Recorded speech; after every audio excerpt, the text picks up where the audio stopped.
Votre pasteur est en Israël. Vous êtes au courant, je suppose. Que c'est son anniversaire. C'est dommage, on ne peut pas le fêter avec lui. Amen. On va le fêter quand il revient. Mais je propose qu'on prie pour lui, pour ce voyage. Parce qu'il a été sous forte opposition ces derniers temps. Et nous espérons, et vous espérez avec moi, qu'il puisse retrouver toute l'énergie, la force dans ce voyage.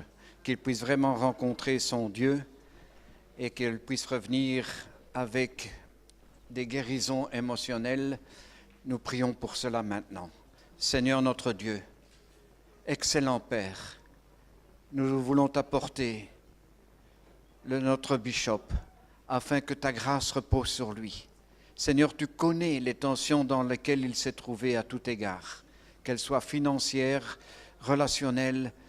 Père, nous te le confions maintenant, ainsi que son épouse, afin que, Seigneur, il puisse être béni, renouvelé, transformé, au nom puissant de Jésus. Sois avec lui, Seigneur, fais-lui du bien, au nom de Jésus. Et Seigneur, nous résistons ensemble, cette Église, à toute opposition, à toute trahison. Au nom puissant de Jésus, nous élevons nos voix vers toi, afin que, Seigneur, ta protection soit sur cette assemblée. Au nom puissant de Jésus, je le prie. Merci Seigneur. Amen. Amen. Pour ceux qui ont une Bible, je vous invite à l'ouvrir au psaume 139. J'ai promis à votre bishop de parler du psaume 139. Alors je vais parler du psaume 139. C'est un psaume, lorsque je me suis approché de Dieu à l'âge de 33-34 ans, qui m'a fait énormément de bien. Parce qu'au départ, j'avais des difficultés lorsque je me regardais dans la glace. C'est une des raisons d'ailleurs pour laquelle j'ai laissé pousser ma barbe. Mon épouse ne m'a jamais connu sans barbe. Donc ça fait quelques années que je le porte, 52 ans de mariage, vous pouvez vous imaginer. Hein.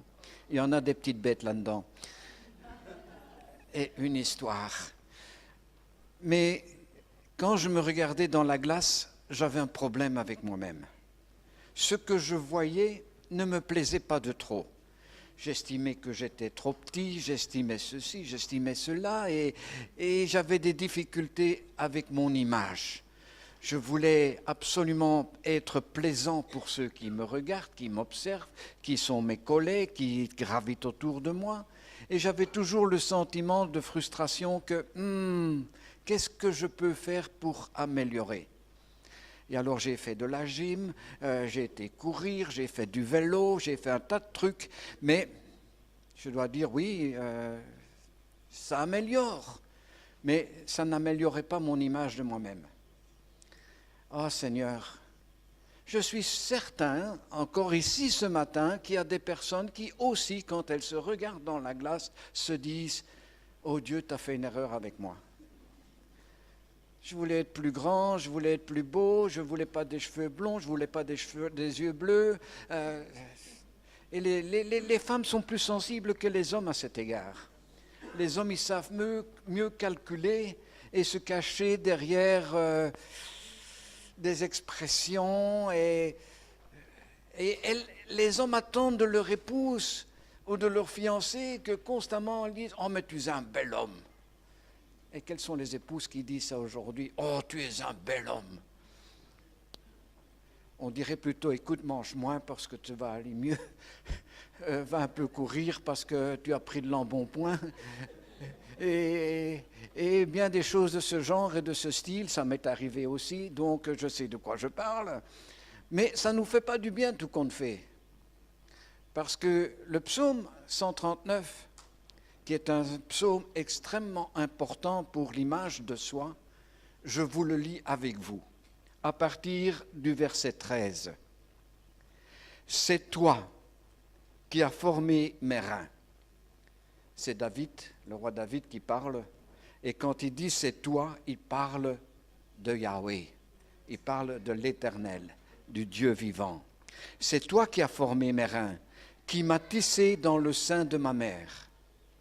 Je te loue de ce que je suis une créature si merveilleuse. Bien-aimé, est-ce que vous pouvez dire à votre voisin, voisine, tu es une créature merveilleuse? Mais vous ne pouvez pas mentir, hein?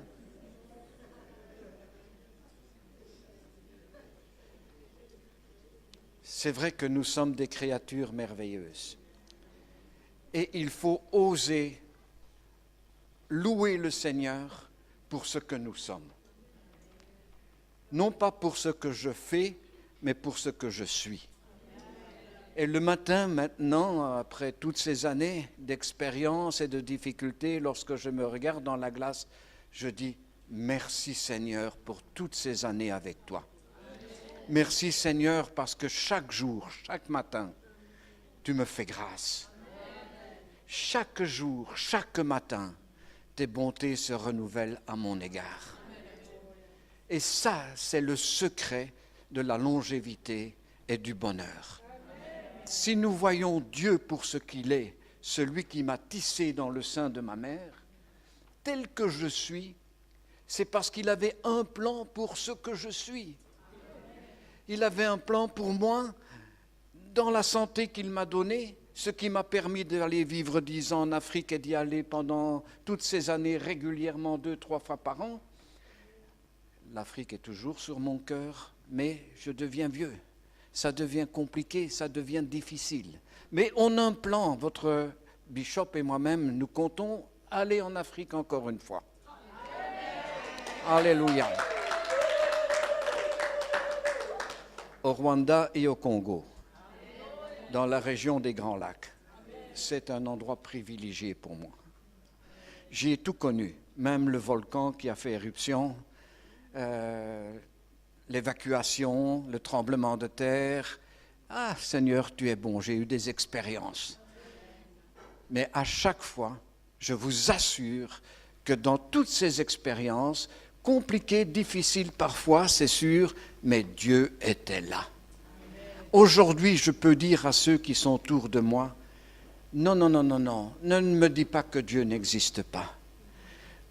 Depuis que je l'ai rencontré, et ça fait quand même quelques années, j'avais 33 ans, d'une relation personnelle, d'un contact certain, d'une transformation intérieure et extérieure, depuis ce jour-là, je peux dire que à chaque événement, à chaque circonstance, à chaque maladie, Dieu était là. Alléluia. Dieu était présent. Et je vous garantis ce que Dieu fait pour moi, il le fait pour toutes ses créatures. Pour chacun, chacune de vous, Dieu est présent en avant, en arrière. On va le lire. Je ne raconte pas des bêtises. C'est dans l'Écriture. C'est inspiré de Dieu quand David l'a écrit. C'est toi qui as formé mes reins, qui m'as tissé dans le sein de ma mère. Je te loue que je suis une créature si merveilleuse. Tes œuvres sont admirables et mon âme le reconnaît bien. Alléluia. Ça ne s'est pas fait en un jour. Que je puisse également faire cette prière de louange et mon âme le reconnaît bien. Oh, c'était intellectuel au départ, c'était une bonne pensée, puisque la Bible dit « Je suis une si merveilleuse créature », eh bien, que vous l'acceptiez ou pas, devant mon Dieu, je le ressens aujourd'hui, mais à l'époque, le regard des autres sur ma vie était très important. Et parfois, ce regard ne me plaisait pas. Comment est-ce qu'il me voyait? Comment est-ce qu'il me percevait?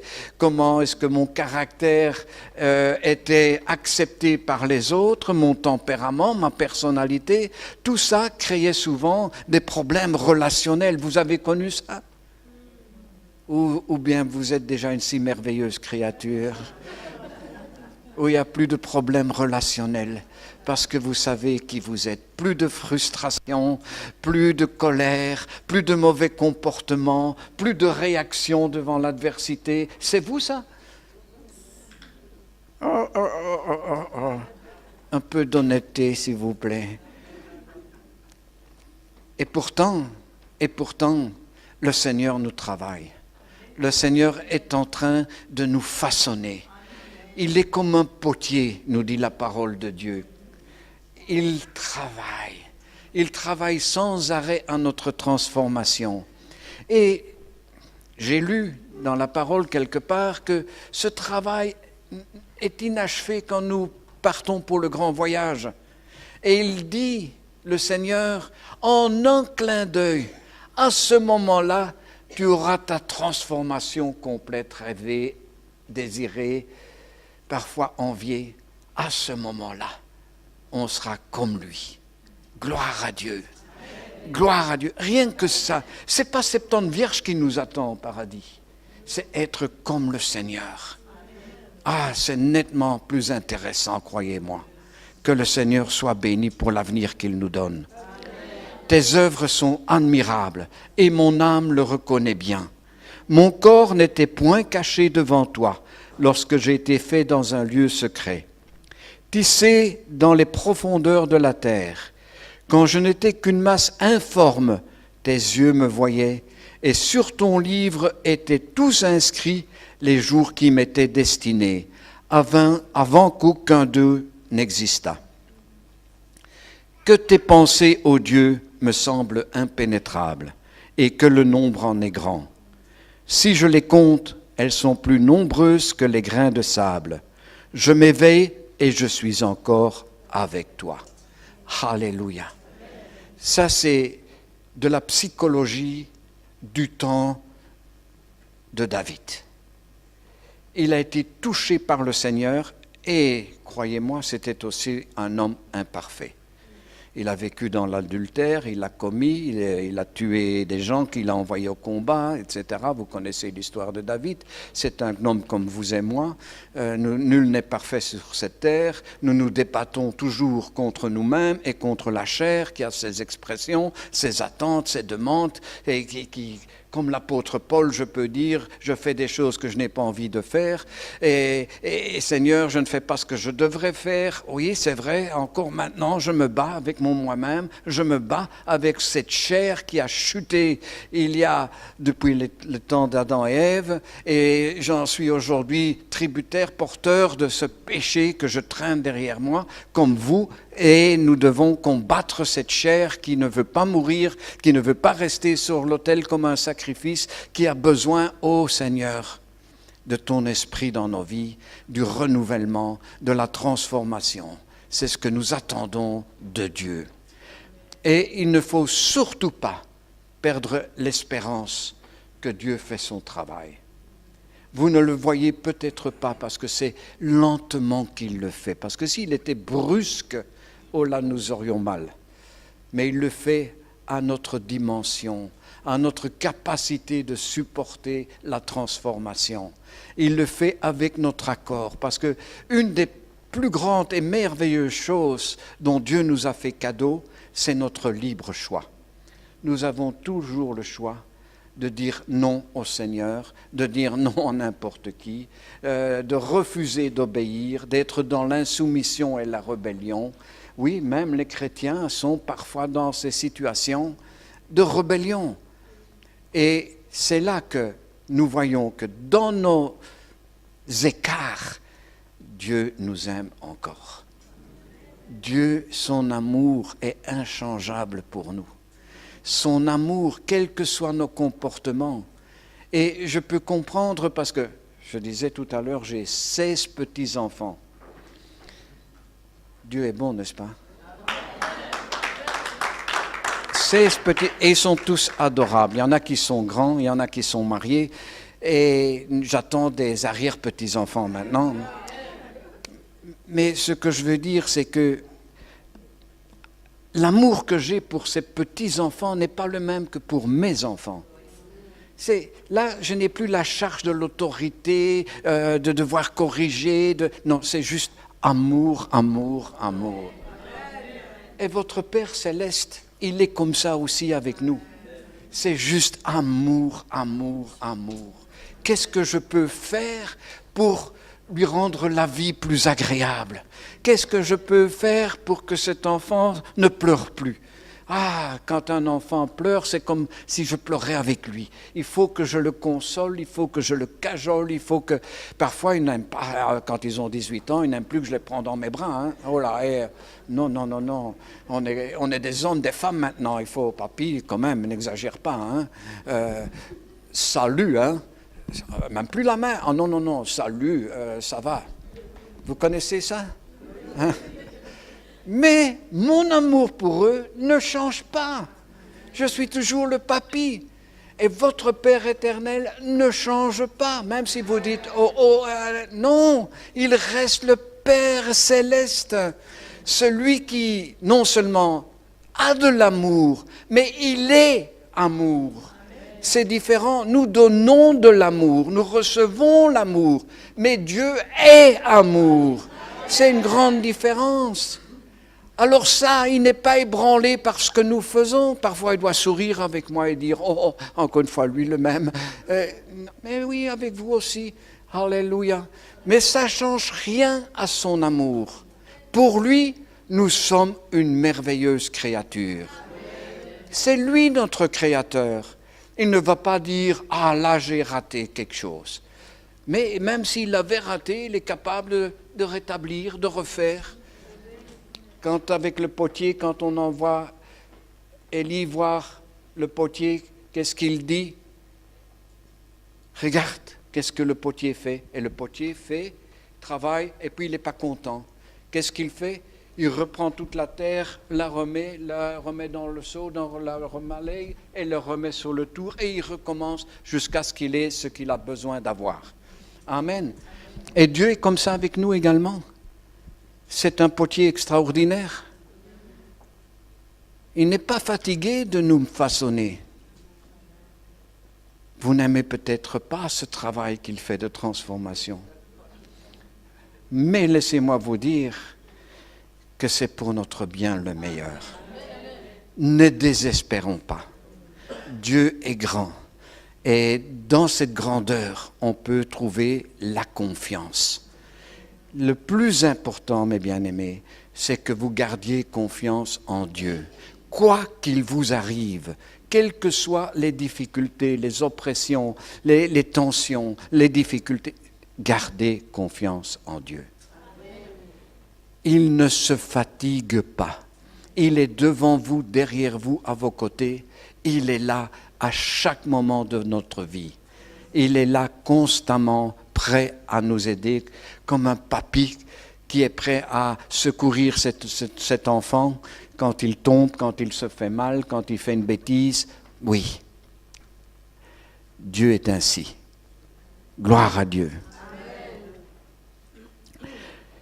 Il est là constamment, dit la parole. Il dit que le travail qu'il fait dans nos vies est admirable et il faut que vous et moi, nous le reconnaissions. Ce qu'il est en train de faire avec chacun de nous, nous devons l'accepter et nous devons dire « Je te loue, Père, pour ce qui est en train de venir et d'advenir avec ma vie. Je te remercie, Père. C'est difficile, ça fait mal, c'est douloureux.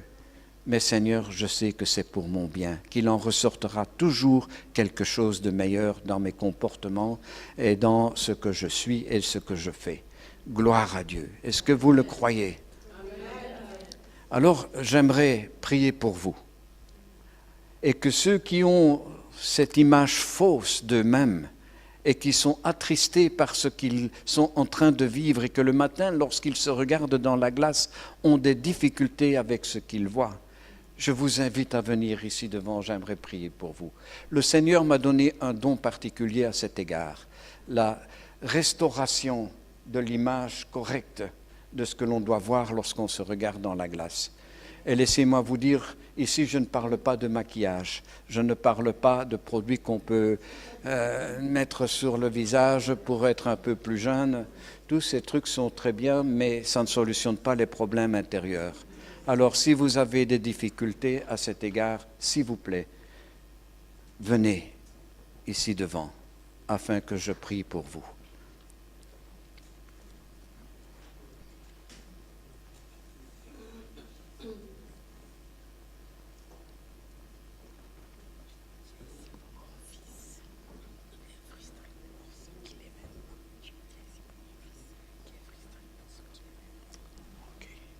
Seigneur notre Dieu, bon Père, que ton nom soit béni, que la grâce vienne sur ma sœur et que, Seigneur, tu entends les cris, sa douleur, et je prie, Père, qu'au nom de Jésus-Christ, ton Fils, tu travailles maintenant en pleine conscience, non seulement pour ma sœur, mais aussi pour celui pour lequel on prie, au nom puissant de Jésus. Seigneur, je lis toute puissance mauvaise.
L'Éternel est extraordinaire, il est bon.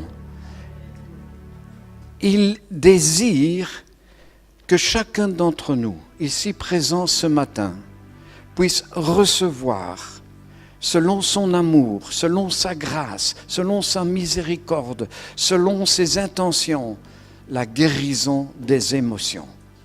Tous dans ce domaine, nous avons connu des difficultés, tous dans ce domaine, nous avons eu des blessures, mais laissez-moi vous dire, le baume par excellence concernant les blessures émotionnelles, c'est l'amour de Dieu.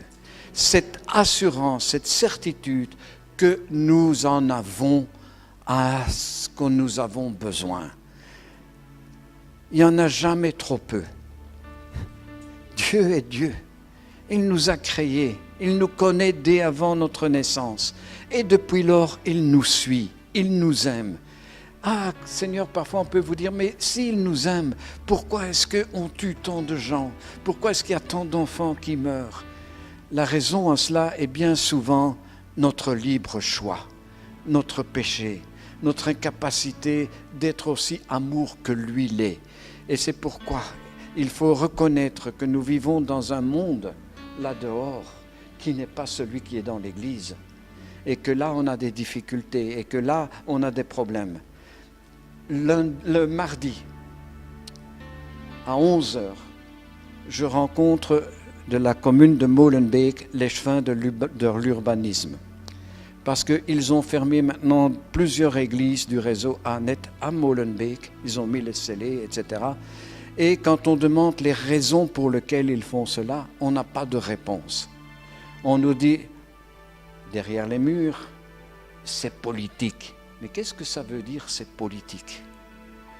Alors, l'Esprit de Dieu me montre que c'est une tension entre l'islam dans cette commune et nous les évangéliques dans cette commune. Il faut prier, mes bien-aimés, afin que là aussi, nous puissions être victorieux. J'ai foi dans mon Dieu, que la vérité a toujours la victoire sur le mensonge. Dieu est vérité et nous nous battons pour cette vérité. Et c'est pourquoi, dans l'amour, nous allons aussi avoir cette victoire.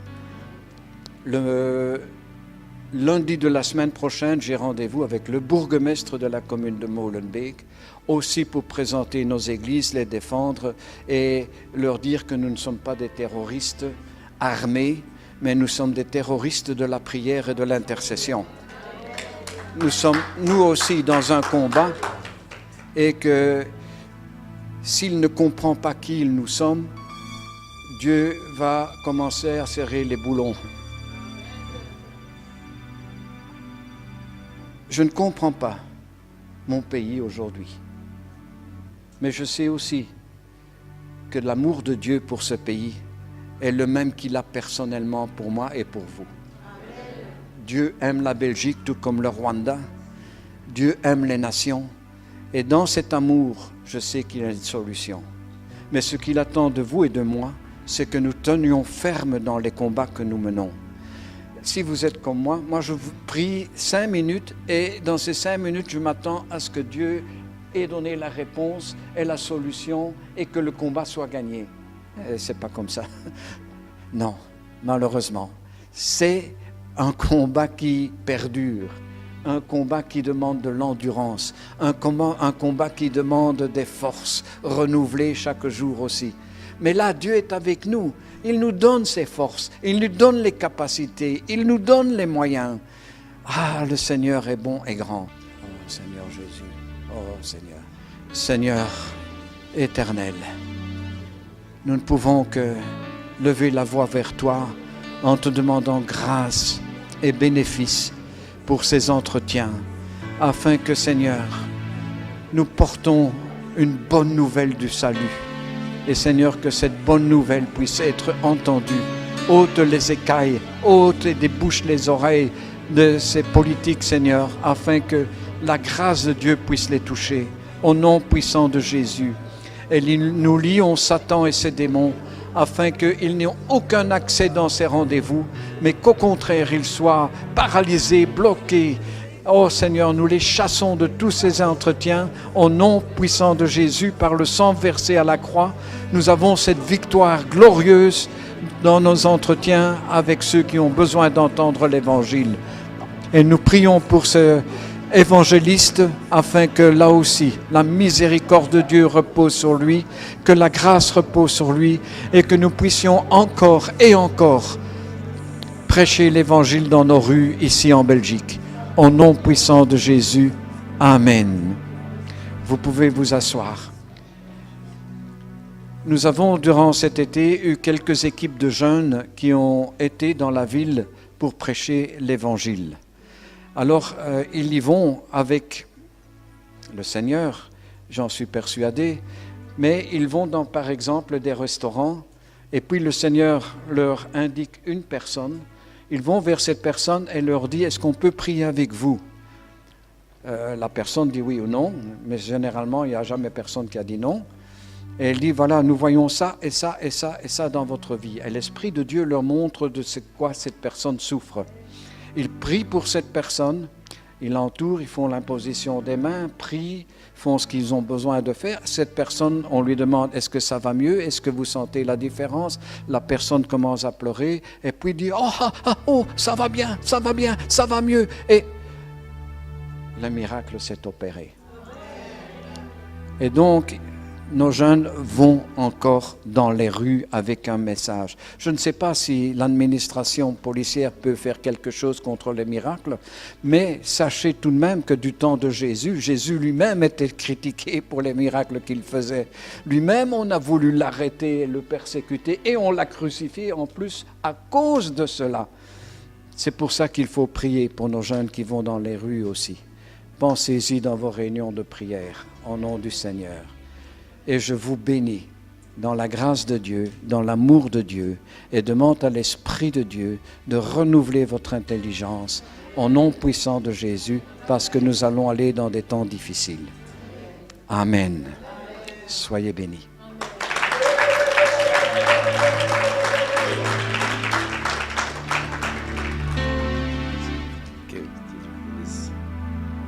Alléluia. Est-ce que nous pouvons acclamer plus fort que ça, s'il vous plaît? Alléluia.